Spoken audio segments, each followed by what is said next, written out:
Well, I think the one thing that discipline definitely does help you with is it helps you get things done. And when you get things done, when you actually do things, you have more success.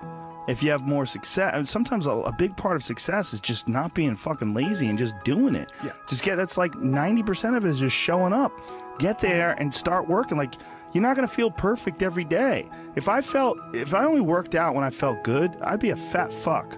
Because there's a lot of days I don't want to do it. It's pretty much the same with everybody that actually gets good at something. There's got to be those days you push through, and they're probably going to be more numerous than the days you don't. And so the benefit of discipline in my eyes has always been that through discipline I get things done. I always say that I'm like the most lazy, disciplined person I know, because I don't want to do it. Yeah. But I always do.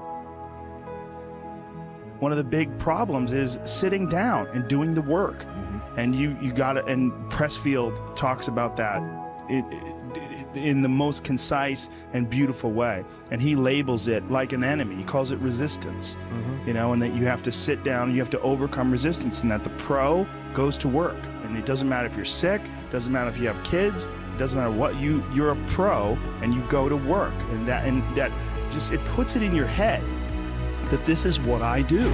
This is what, and you have pride in that. And then when you are in front of that keyboard and you look down the count, it says, I got fucking 1,000 words today. I put 1,000 words in. You're doing the work. Yeah. And out of that work, gems blossom. Yeah. Little things, but you might have a day where you just write nothing but dog shit. So what? Show up again tomorrow. And tomorrow out of that dog shit, a flower will emerge. You never know. And that's the only way to develop real, to really develop your potential 100% in anything, whether it's as an author or even as a martial artist. There's a lot of creativity in martial arts. To be a great striker, you have to be creative, because you have to develop patterns or execute patterns that aren't going to be perceived. This idea that life is hard is something you're supposed to shield from them. It's so silly. And, I've had this conversation with my friends, because everybody that I know that's interesting had a fucked up life. But now we have kids, and the last thing we want is our kids to have a fucked up life. So we put our kids in these good schools. We live in these nice neighborhoods. Everybody eats healthy, and there's no fucking domestic violence. And everybody seems, it's so different than all of our lives. And we were talking about it. Me and Brian Callen were actually talking about it. Look, we all had fucked up childhoods, and everybody we know had fucked up childhoods. And they're all interesting, but I don't want my kids to be boring, but I also want them to be safe. So it's like, how do you approach that? I mean, I think you get involved. This, what I've chosen to do is get my kids involved in martial arts and give them the opportunity to pursue difficult things, and understanding that through pursuing these difficult things, like in accomplishing stuff, like you learn something about yourself. You learn that you have this ability inside of you to overcome. Get obsessed with life improvement. Find things that you enjoy doing that are difficult. Do them and get better at them. It seems so simplistic. It seems like a ridiculous, idealistic point of view, but it's effective. Well, you need some amount of pride and some amount of ego to get good at things in the first place, because it's such a counterintuitive notion, because you have to have a belief in yourself. You have to be able, like when you start out at jiu-jitsu, you're a white belt. Like, I remember being a white belt and being like, oh my God, I am fucking never going to get good at this. I'm going to suck forever. Yeah.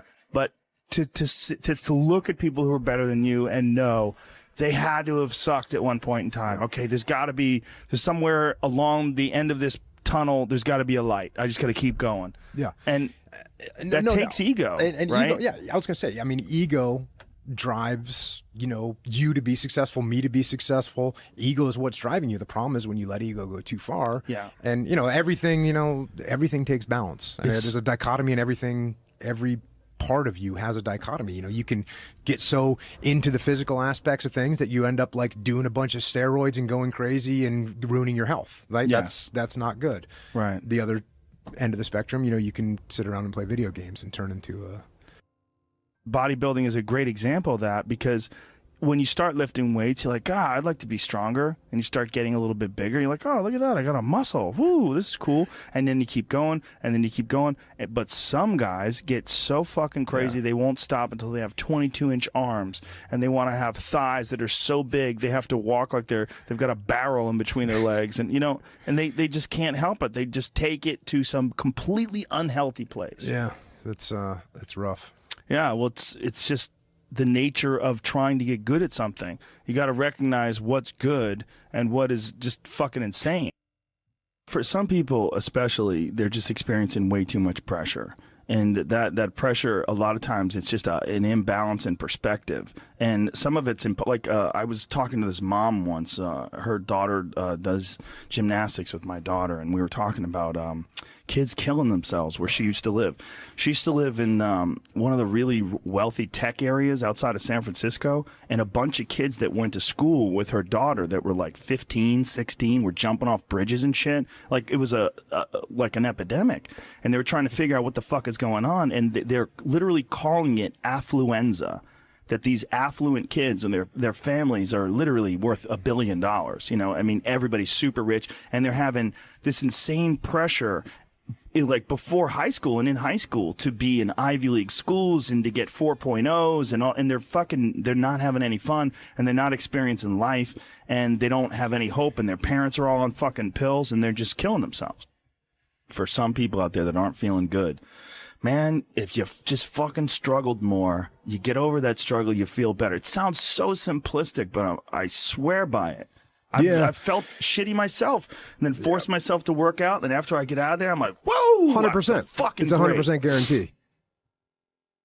It's hard for people to break momentum too. Momentum that's good momentum, or momentum that's bad momentum. When I get on a good groove or working out all the time, I feel it. Like after I'm done working out, I'm like, yeah, I can't wait to get in there again. I can't wait to work out again. That's the good momentum. But then there's that bad momentum, like you get injured or something like that, and you can't do anything for a couple of weeks, and then to try to get that kickstart that motor up again, it's hard to get momentum. There's a lot of people that are eating shit food, and then by the end of the day, your body's in a crisis. Yep. Your body's just processing all this bullshit. And if you're eating a big, bullshit lunch filled with nonsense, like your body's got to process all that stuff. And so at the end of the day, yeah, you're going to lose your willpower. So like when 5 o'clock, 6 o'clock rolls around, you're going to be tired. But if you have a healthy lunch, and you're properly fueled, and then you also have positive people in your life, everyone's motivated, by the end of the day, you're going to feel good. Whatever the fuck your thing is, just go and do it. Just force yourself to do it. And if you feel like shit because you ate lunch, then your lunch was, filled with bullshit, well then, hey dummy, don't eat shitty lunch tomorrow. Tomorrow try a nice salad. Yeah. Try a salad with some salmon and see how you feel then. You're like, hey, I feel way better today at 6 o'clock. Duh. Yeah. Now your decision making will be better. Like people don't understand how significant it is. Like all these little decisions, those are like that's the path for the rest of your existence on Earth. And if you decide to go to fucking Cheetos chocolate chip cookie route, you're just making a shit path. You're carving your fucking path through broken rocks and glass, and it's not the way to go. You know what else doesn't exist in a day-to-day life? A place where it's okay to be a man. It's actually okay to be a man. It's okay to have man thoughts. Like everybody is so toned down and neutered.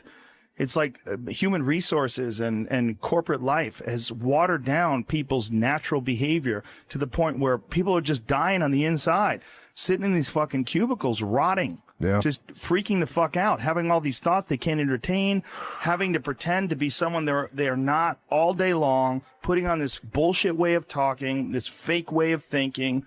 Everybody's got to subscribe to whatever fucking ridiculous policies their company wants to enforce. And you're just a robot, and you get out of there and you just want to scream. It's this fear of discomfort. People have this extreme feeling in their mind when it comes to their associations with exercise. They want to avoid discomfort. They feel like any type of exercise is just like something to be avoided. That's not for me. Fuck that. I don't want to sweat. I don't want to strain. And a lot of times, this association that they have is about the beginnings of getting in shape. It's not about once you're actually fit. Because once you're actually fit, exercise is something you look forward to. It's an alleviation of stress. it feels great. Like if I can't get a workout in, I look at my schedule. I go, oh shit, I don't have any time for a workout, which means I'm not going to get that good feeling.